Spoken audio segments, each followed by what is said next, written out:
Olá! Hoje eu vou falar para você sobre mochila feminina. Bom, a Deuter lançou em 2006 a primeira versão das mochilas SL direcionadas ao público feminino.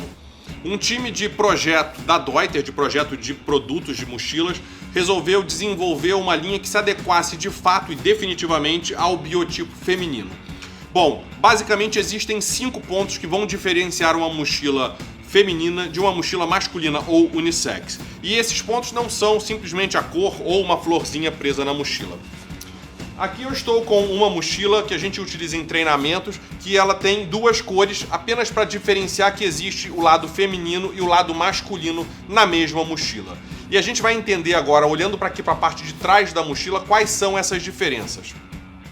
Basicamente, são 5 pontos que vão diferir uma mochila SL de uma mochila regular. E esses pontos têm a ver com o ajuste e transferência de carga da mochila.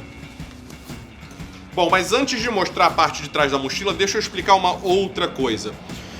A gente vai perceber nas linhas de mochila da Deuter que existe sempre uma diferença de volume quando a gente fala de uma versão feminina para uma versão masculina. Por exemplo, a gente tem a Futura Pro 34 SL, são 34 litros. A gente tem a versão masculina dela com 36 litros, é a Futura Pro 36. Então, em modelos menores, a gente tem sempre essa variação de 2 litros. Enquanto que em modelos maiores, a gente tem uma variação de 5 litros de diferença. Por exemplo, a gente tem a Vario Futura 45 mais 10 SL e a Vario Futura 50 mais 10. Ou seja, 5 litros de diferença nas mochilas maiores. Mas a questão não é que uma mulher não possa carregar um volume maior. A grande questão é que existe uma alteração no projeto da mochila que faz com que o volume tenha que ser ligeiramente menor, para que a mochila mantenha as proporções do projeto original. Então, essa diferença de tamanho é em função principalmente do costado da mochila, do tamanho do torso. A gente vai ver como primeira característica aqui na parte de trás da mochila que os pontos de ancoragem das alças estão em tamanhos diferentes. Esse aqui está mais baixo, que é a versão feminina, e esse aqui está mais alto. Por quê? Porque o costado ou torso, ou tronco da mochila, a parte de trás da mochila vai ser menor. E se a mochila precisa ser um pouco menor para atender a estatura feminina, o tamanho do tronco feminino, consequentemente o volume da mochila passa a ser alterado. Por isso a diferença que eu falei anteriormente do tamanho da mochila, do volume da mochila. Bom, mas o que acontece? Então, esse primeiro ponto aqui de diferença é o tamanho do torso da mochila. Por quê? Porque, de uma forma geral, as mulheres são mais baixas do que os homens.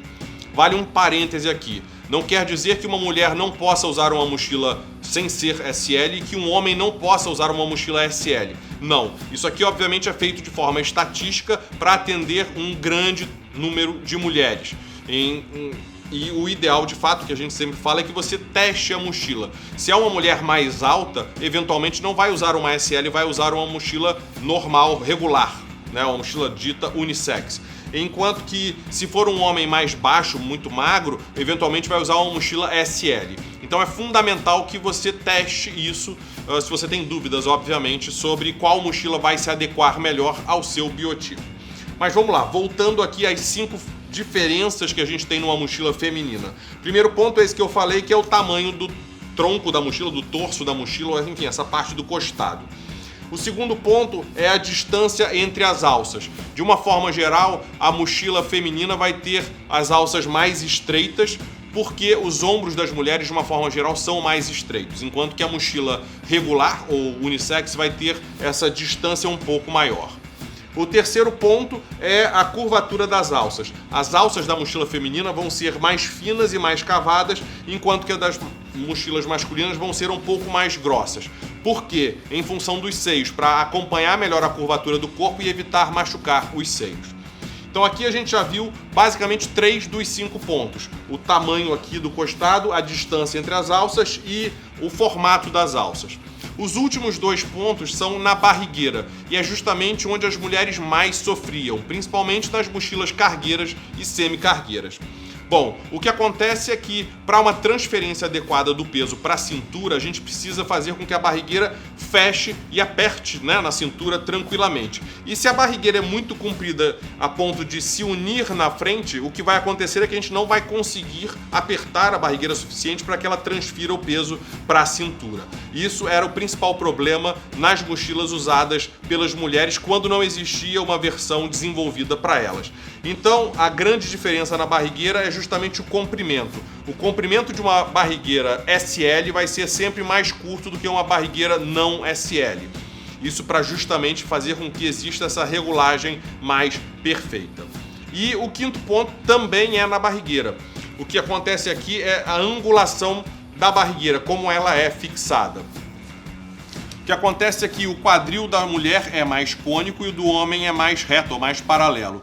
Então você precisa fazer com que a barrigueira feminina seja mais angulada para fechar melhor no quadril cônico, enquanto que a do homem, em vez de ser mais para cima, vai ser mais para baixo, ou mais reta, mais paralela ao chão, porque ela vai fechar atendendo às necessidades do quadril masculino. Então uma vai fechar assim e a outra vai fechar mais assim, ou seja, assim, assim. Então esse fechamento vai ser cônico e o fechamento aqui vai ser em paralelo.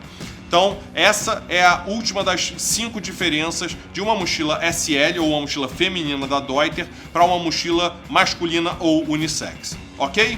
Bom, se ficou alguma dúvida, é só deixar um comentário aqui pra gente que a gente responde, ok? Um abraço e até amanhã!